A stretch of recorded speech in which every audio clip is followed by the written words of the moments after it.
आगामी स्थानिक स्वराज्य संस्था निवडणुकीच्या पार्श्वभूमीवर शिवसेना ठाकरे पक्षाला गळती लागलेली असतानाच नाशिकमध्ये ठाकरे पक्षात मोठी घडामोड पाहायला मिळाली। उपनेते सुधाकर बडगुजर यांची नाट्यमयरित्या तडकाफडकी हकालपट्टी करण्यात आली। सुधाकर बडगुजरांनी संघटनात्मक बदलावरून पक्षात 10 ते 12 जणांची नाराजी असल्याचं जाहीरपणे कबूल केलं होतं। यानंतर आज नाशिकमध्ये ठाकरे पक्षातील काही नेत्यांनी पत्रकार परिषद घेतली आणि याच पत्रकार परिषदेच्या दरम्यान संजय राऊतांचा नाशिकचे माजी जिल्हा प्रमुख दत्ता गायकवाडांना फोन आला। यानंतर पक्षविरोधी कारवाई केल्याचं सुधाकर बडगुजर यांना सांगत त्यांची हकालपट्टी केल्याचं जाहीर करण्यात आलं। दरम्यान खरं बोलणं आणि नाराजी व्यक्त करणं हा गुन्हा असल्यास तो गुन्हा केल्याचं बडगुजर यांनी सांगितलं, तर ही एकतर्फी कारवाई केल्याचा आरोपही बडगुजर यांनी केला।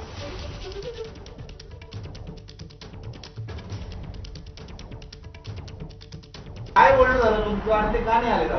ते आता त्यांचं व्यक्तिगत कामं असू शकतात ना, आले नसतील। पिन आमचं जे काम आहे कार्यालयातून फोन गेला, त्यांना फोन केला, सर्वांनाच मी फोन केले। इथं मंचावर बसलेल्या सर्व कोर कमिटीला मी फोन केला। सहसंपर्क प्रमुखांना फोन आलेला आहे। संजय राऊत साहेब जे शिवसेनेचे नेते आहेत, फोन हा संजय राऊत साहेबांचा आदरणीय प्रेस सुरू असताना दत्ताजी नाना गायकवाड यांना आलेला, ते आमचे सहसंपर्क प्रमुख आहेत आणि पक्षातून सुधाकर बडगुजर यांची हकालपट्टी झालेली आहे। पक्षाविरोधी कारवाई करत असल्या कारणाने आमच्याकडे हे सर्व निर्णय पक्षप्रमुख घेत असतात, नेते घेत असतात। पक्षप्रमुख उद्धवजी ठाकरे साहेब यांच्या आणि राऊत साहेबांच्या आदेशानं हकालपट्टी झालेली आहे। आमच्याकडे आदेश चालतो, आम्ही आमच्या पक्षप्रमुखांना प्रश्न विचारू शकत नाही। हकालपट्टी म्हणजे हकालपट्टी, विषय संपला। दरम्यान हकालपट्टीची कारवाई अन्यायकारक असल्याचं सांगत लवकरच पुढचा निर्णय घेणार असल्याचं सुधाकर बडगुजर यांनी स्पष्ट केलं। त्या ठिकाणी खरं बोलणं आणि जर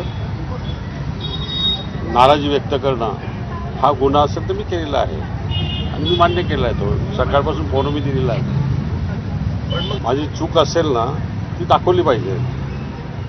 पक्षाच्या विरोधात काही कारवाई केली, पक्षाच्या विरोधात काही मी काम केलं असेल तर ते दाखवलं पाहिजे। अशा प्रकारची एकतर्फी कारवाई करणं मला असं वाटतं शिवसैनिकांसाठी योग्य नाही, परंतु हरकत नाही। त्यांनी केलेली कारवाई मी स्वीकार केलेला आहे।